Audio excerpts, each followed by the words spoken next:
with 50 and 50. Today I'm going to talk about summer mastitis, and it was another request actually and I often get the request on how you prevent this. It seems to be, for certain farms, a real bother, real issue for cows, heifers over summer months.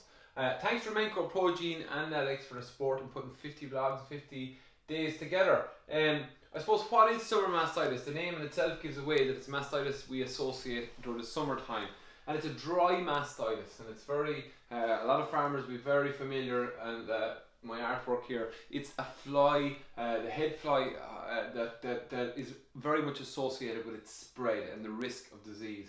Flies are attracted to damaged teats. They have a lot of bacteria. Those bacteria get into the teat and the udder, and cause severe infections and abscesses in the quarter. And the symptoms of these will be very mild symptoms, and often we need to be mindful if if you're calving in heifers and you have blind quarters in heifers, it's one of the areas you need to look at. You can think of the economic consequences of calving down a heifer with a blind quarter, but it's something you need to think about. Is summer mastitis one of the reasons I'm seeing blind quarters in my heifers? Symptoms during the summer months can be a mixture. Animals, typically, if they're in groups in the field, they can be separated, dull, depressed. They can be stiff when they're walking because of the inflammation and the pain it's caused. That swelling of the teeth can get bigger and longer and more swelled, and everyone will be familiar with that. The gland can swell up itself, but the legs can even swell up, so it's very painful. You'll often see them kicking at themselves and uncomfortable, and of course you'll see a lot of flies attracted to that infection and inflammation. It's a vicious cycle. So typically it's dry quarters, so it's our dry cows and our heifers that are most often affected. I've seen it in bulls, in their teats underneath there, so you just need to be mindful. So what causes it? The head fly combined with a number of bacteria, Trupella, strep species, and even Fusobacterium has been mentioned in the mix. But what really we need to understand is when this infection gets into the teat, it causes swelling, or the gland, it causes swelling and pressure.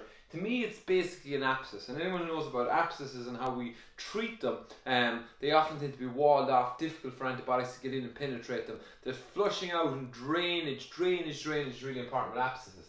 So we need to be mindful with this, that a lot of the symptoms are telling us these animals are a lot of inflammation, a lot of pain. So I've covered anti-inflammatories before. Big role to play in summer mastitis treatments. Again, antibiotics do have a role to play, but infusing antibiotics into the teeth, summer mastitis, no point. Get it in systemically. But the key part about it is drainage, and that involves stripping quarters. Now, if that's in a suckler herd or wild cattle, that is a dangerous occupation. Lifting a back leg or lifting a front leg, be very careful about doing that, because you need to do it so regularly. So you very rarely will save the quarter.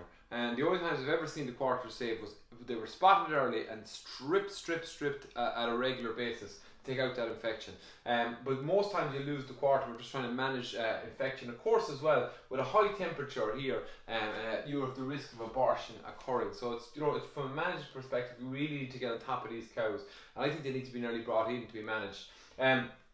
So pressure, pain, stripping, then you get your vet surgically. Again, it's a dangerous surgery because this part of the teeth is so vascular. You need to be very careful about the technique you do. But surgical drainage just allows the gland to free up, and farmers will be familiar when they've seen it before. You'll see that constant draining of that pus, which is basically a lot to do with that Trupella bacteria. So treatment, okay, works. We need to get in early. We need to be spotting symptoms at risk. So the big question always with farmers is, and I don't think I have any massive news for anybody here on this, on bar that I think when you have summer mastitis issues, you nearly have to pull out all the stops. We tend to look for one of these working well.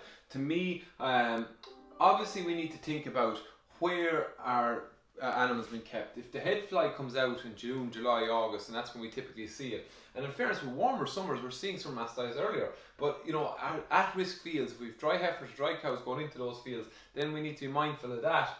Is there some red skin goes or other animals can go in there? But typically, we can't do that in farms. Grazing, of course, as well. If we have a lot of fecal build-up in areas around feeders and stuff like that, if we can reduce that down, you have less attraction for flies. People talk about fly traps, and putting them out early in the season. Basically, it's like if you look at your normal bottle, geez, that's a terrible bottle, but it's cutting the top of the bottle off and putting it upside down like this into the bottle with something like meat in here. And what you're doing is you're bringing in flies into the trap, and what they're doing is they can't fly back out. You'll see that stuff online, and I think, look, maybe they have a role as part of the program. I know two farmers who tried it. They have to be done early in the season to slow down the build up of fly numbers. Okay, the mainstay of summer mastitis treatments is your pymetrins, like your deltametrin, your cypermetrins, topical treatments. Most of them will last 4 weeks. You need to look at the label, talk to your vet. How long will this product last? Is there value in putting it obviously on the back? Is there any value putting on a gloved hand and putting some on the other as well? It has to be done regularly. All these insecticides have to be done regularly. Then we can look at other treatments like Stockholm tar. I think you need to combine these. Another farmer I saw last year was using eucalyptus, which is a good fly repellent. People talk about garlic dips. So there's so many garlic licks. There's so many different things here on this thing that it can get confusing.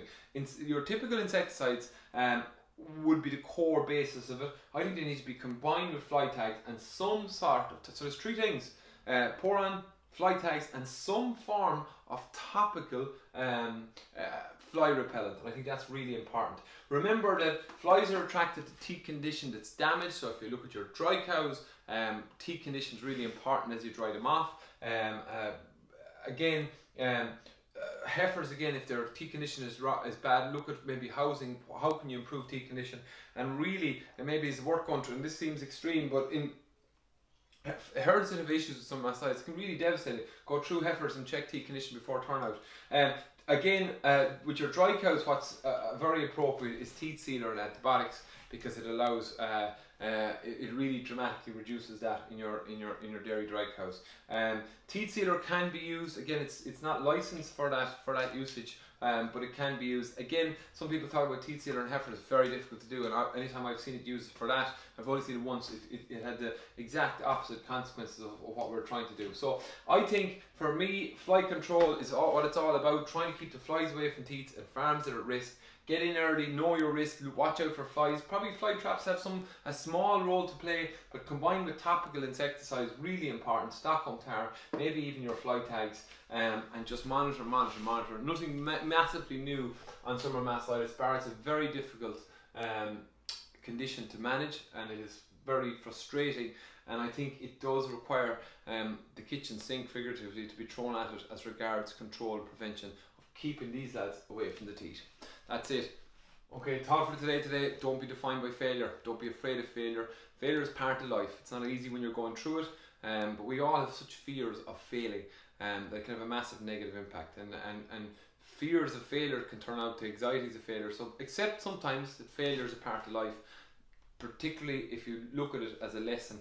And I think it's only failure when you continue to make the same mistake over and over again. So that's my thought for today. Don't be afraid of failure, and certainly don't let it define you. Happy safe farming.